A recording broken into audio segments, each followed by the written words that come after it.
So what are Noobs with general disturbance? This is the SU-8. It's the Tier 6 Soviet SPG.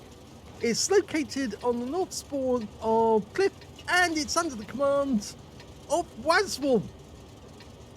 Now, he's got 152mm howitzer, capable of 550 alpha, and penetrating 38mm of armor.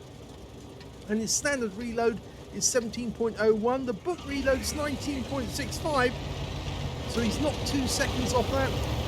And there's 3 Arty in the game. And so he's got an M44 and an M12 for his teammates. Over the cliff. It looks like the M12's headed off into the bushes and Wazwulf is going to go staying out in the open. Now, I actually do think it's a good idea to stay out in the open because it does fool the enemy to a certain extent as to where you might be. And he's having a look at the near point from the western pass, but in fact he's decided he's not going to stay there because an EBR Hotchkiss managed to make it up onto the donut, and so he's actually decided to change position. He is kind of exposed now. That EBR didn't see him, but then EBRs tend to be a bit myopic. They don't have very good view range, they just move very quickly to cover a very large area. And it looks like he's managed to make it up into the bushes north of the cap without getting spotted. Okay, well, it looks like a first target. Oh, first target was going to be the Excalibur, but he just got wiped out. We're now looking at a Barask who's on his way up to the lighthouse. He's dialing in, getting ready for his shots.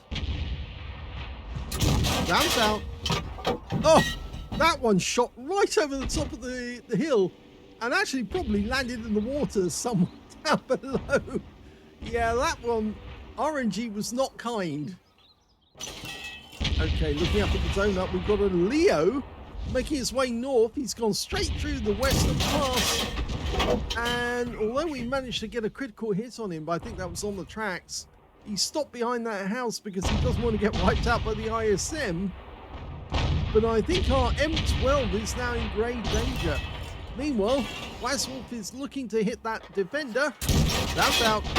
And he gets a direct hit. Only 137 hit points, but it is a hit. And it looks like that enemy Leo is headed north. So if Wazwulf hadn't changed position, he would have been in grave danger by now. In fact, he probably would have been wiped out. He fires one in at the Leo. And he's indicating the Leo to tell his teammates, hit that guy quick. The ISM hits him, but it's actually the Borsig who gets the kill shot right the way up from a long way away.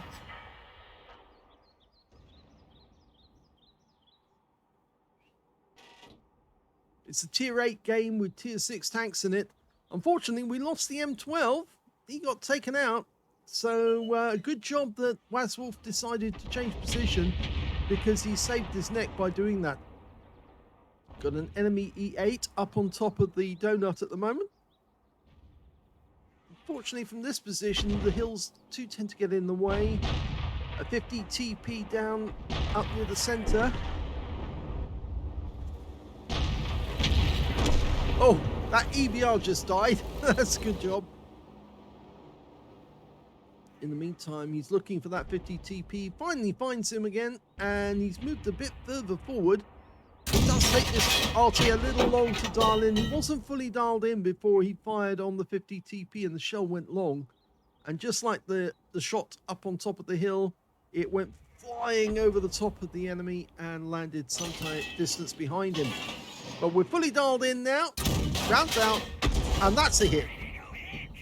Oh, he's got that terrible baddie character from G.I. Joe. Yes, I don't know the name of the person, but it's really annoying, that voice. Okay, well, we've got a defender right on the corner of the western pass, facing off against the ISM. We've stunned the defender. That gives the ISM a chance to pop out and get a shot. But remember, yeah, he's only got a 122, and he gets taken out, in fact, by the defender. And the Borsig, well, he can have a 128 or a 15 centimeter gun. At least I think he's got a 128. That was a blind shot just in case the enemy's down there. The only tank we've got left on that corner is the T-3485M, who's kind of falling back, or he's not falling back, he's actually just holding a position a little further away from the corner, just in case the enemy attempts to push on our cap area. We're one down on the enemy at the moment. Oh, 50 TP sitting up in the center. Still dialing in though.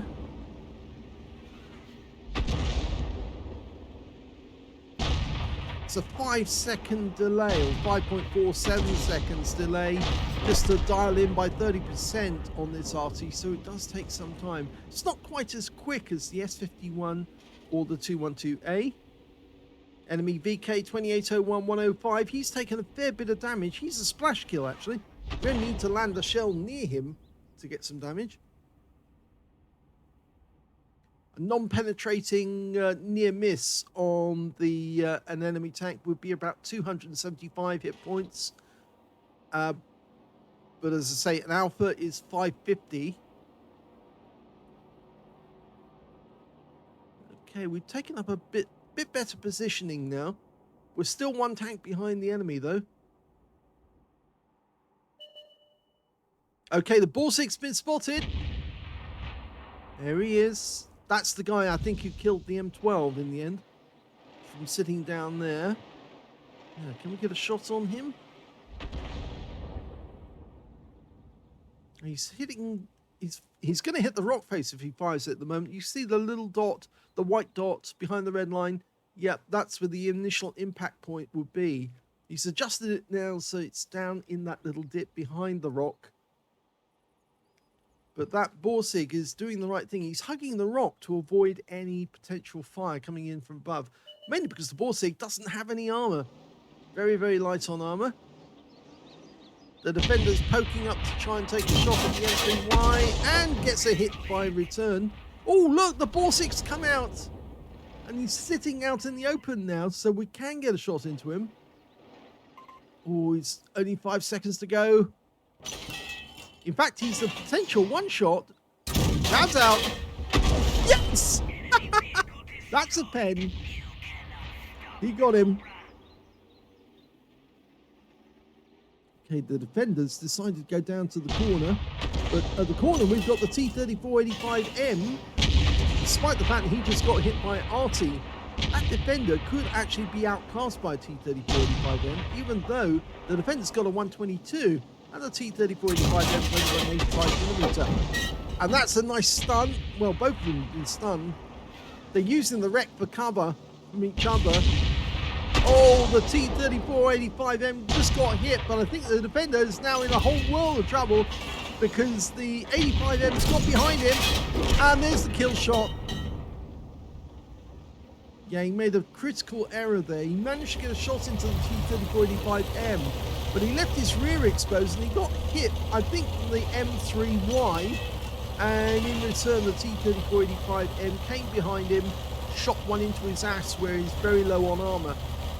And that gave us the kill. We're one tank up on the enemy now. Whoa! Oh my god, that could have been really bad. He could have flipped it there and he might have tracked himself otherwise, but...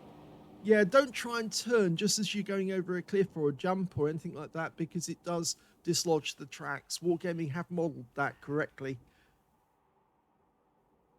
Okay, we're trying to provide support for the M3Y, the Yo tank. Looking up at the sniper's nest, there might be somebody up there because the enemy team does have a tank destroyer, the E-25, and I think that's probably the most likely spot that he's in. That landed right in the spot, but... oh, there's the Barask and the FV304. Now he's dialing in on the FV304, but I think the Barask is the more important target at the moment. Remember his capability. Over 700 hit points from 2 shots in just 2 seconds. Landed just short of the rock. Ah! Well, the FV304 met the Lorraine 40 ton and he's out the game. Let's see if the Barask is still there. Yes, he is! The shell went in, there was no explosion, so he definitely hit the Barask, and that means the Barask, with his thin armor, probably took the brunt of that. He could have lost a huge amount of hit points, just like that.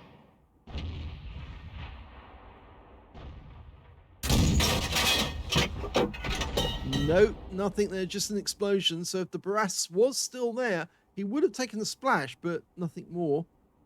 I still think that E25 is up there, sitting behind that bush. And in fact, he just killed our Super Hellcat. Ah, that hit the other bush. He needs to aim just slightly further down and slightly to the right, because he's sitting behind the bush, and he's just killed our Lorraine 40-ton as well. So he has to be able to see it. He has to be behind that bush, because the only way that he could shoot in that direction would be to be up there on the heights, sitting behind the bush. Wazwulf decided not to fire. Not for the moment.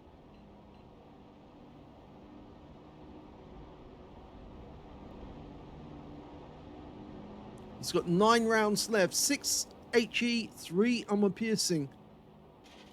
The unfortunate thing is armor piercing does require... Oh, he got the splash again on the Barask, who's now down to just, well, 125 hit points, and the SU-130PM finishes him off. So that is one of the last major enemies, apart from the E25. There's only 3 left in the enemy team. We're still 1 ahead of them, which is pretty good because we've been 1 behind for most of the game. But we're getting low on time. And I still think that E25 is up in the sniper's nest. There's 2 enemy Arty in play, a GW Panther and an M44, but the GW is a bit of a inexperienced. Okay, he's decided to stop here, but oh, there's the E25. And yes, he was exactly where I thought he was. Sitting behind that bush, up on the heights. Rounds out, and a hit. 226. We can see the M44, but it's easier to hit the E25 at the moment. Can you get the kill? Loaded. Rounds out. Oh, he got the kill. So that's his 2nd kill for Wazwulf. The E25 decided to abandon the sniper's nest. In fact, it looks to me like he's headed east as fast as he can, because I think he knows the SU-130PM's on the way in. And there's the GW Panther. He's been spotted as well. He's down in the rocks to the east. Can we lay around in there? Be nice if we can. Let it fully dial in first. Oh, no, he didn't do that. The shell went long. And the kill shot goes to the M44 in the end. And that means the enemy's only got their E25 left. And, well, we're almost at the 2-minute mark, so we need to get capping straight away. The M3Y is nearby. We're nearby. The M44 is heading in this direction. We need to get 3 in the cap quick and start the capping process, because E25s are very difficult to pin down. They've got great camo, and if they use bush mechanic correctly, they can sit there and keep pumping rounds in, resetting the cap. The M3Y is coming to the cap. With 2 in the cap, it's going to take only 30 seconds odd, 35 seconds odd to finish. Now, I think it's more than likely he's going to try and get a reset, but I think he'll try to get the reset from the other side of that rock. If he was headed north, he would go to the other side, because it's easier to see the cap and use the cover. We're waiting for a reset to see if the E25 is firing. We've almost completed the cap. 10 seconds to go. Has he left it too late? 5, 4, 3, 2, 1. And we've completed. They've capped out. And we get hit by the E25 too late. Yeah, he made a big mistake there. Here's the end of battle stats, and that was an ace tanker game for Wazwulf in the SU-8. Yes, he did enough damage and stun assist to actually end up with an ace. He got a bruiser medal for getting at least 5 critical hits in this game. He managed to get 10, but he didn't get any other medal, but he did get a win 8, which was super income 3,081. Let's have a look at team score. Well, the damage he managed to get was 1,718, but I'm afraid it wasn't the highest in the game. That went to the E25, who actually managed to get a high caliber for 3,511 hit points. And the second highest damage was the Brass with 3,219 hit points. How much damage did he do to the Brass? Well, Wazwulf did 243 hit points. So, yeah, that blind shot actually did work, but it didn't do a huge amount of damage. It just wounded him, so to speak, during the game. So the E25 got the highest damage, the Brass got the second highest damage, 3,219, and the third highest damage actually went to our SU-130PM with 2,199. The M3Y, by the way, managed to get a steel wall in that game as well. When it came to kills, it was shared between, well, actually, it was shared between the E25 and the Brass. Both of them got 4 kills apiece. 3 kills apiece went to the SU-130PM and the Lorraine 40 ton, and Wazwulf came in joint third place with the M44, the Hellcat, on his own team. When it came to base XP, it was the M3Y who did the best with 1,122, whereas Wazwulf managed 1,025, and those are the only two pair that managed to get over 1,000 base. 21 shots fired in the game, 6 direct hits on the enemy, and 2 penetrations. Yes, he penetrated the, if I remember correctly, the, trying to think of it, the Borsig. Yep, he managed to penetrate the Borsig. There you go, 507 hit points of damage to him, and he penetrated the M44 with just 1 shot. Went straight through him and finished him off. He also got 12 splashes on the enemy as well, and that 1,718 hit points, all of it at more than 300 meters. Did receive 1 hit, but it was after the battle had already concluded. It was the E25 resetting him, but I don't think that gave the E25 much of a benefit really out of it. 7 enemy vehicles damaged, 2 killed, 923 hit points of stun assist off 10 stuns, and he got 50 capture points in the cap at the point of the battle had concluded. So yes, I'm afraid that E25 didn't benefit from the damage he did right at the end. 44,097 credits for the battle, 22,049 from personal reserves, and 50,000 for completing a mission. He ended up with 116,146 credits altogether, and after repair and ammunition resupply, took away 98,239 credits profit. That's a decent score. 1,537 XP times 2 for the first victory, took away 3,075 experience points altogether. Let's have a quick look at the armor on the SU-8. Here's the armor on the SU-8, and you can see basically it is just the same armor on the T28. 30mm of armor at the front of the vehicle, which is fairly weak, you might say, but it is angled. And the size of the vehicle is only 20mm. Around the actual gun is only 6mm. It's basically a gun shield to stop the small arms fire. It's an open cockpit Arty, which means you just aim for the gun and you can do maximum damage. The sides of the vehicle actually do have spaced armor because there's a cover that goes over the actual bogies, and that acts as 8mm of spaced armor, giving it 30mm overall. So very weak on armor indeed. If you look at the live model, you can see just about getting hit anywhere is going to be dangerous or damaging, even though technically it's 50mm there on the front of the vehicle. Yeah, it's really is no protection whatsoever. Let's have a quick look at the modules.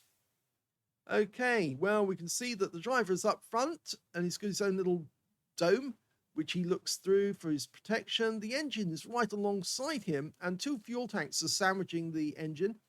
And at the back, we can see that we've got the gunners, there's 2 of them, on either side of the actual howitzer, with the radio up front there, the tank commanders to their side, and there's 2 loaders sitting at the back with 2 big ammo racks down below in the hull. So if you want to damage this tank, you only really need to fire HE towards the gun, and that should be enough to kill the crew and do damage. You could fire at the front of the vehicle as well, because armor piercing probably goes straight through and damage the engine or the fuel. But you're most likely to get an explosion if you fire an armor piercing towards the back of the vehicle, because it might hit the ammo rack. So that's where all the modules are on the SU-8. If you enjoyed that replay, please give this video a like. Do subscribe to our channel. Leave a little comment down below because it feeds the algorithm. And thank you for watching.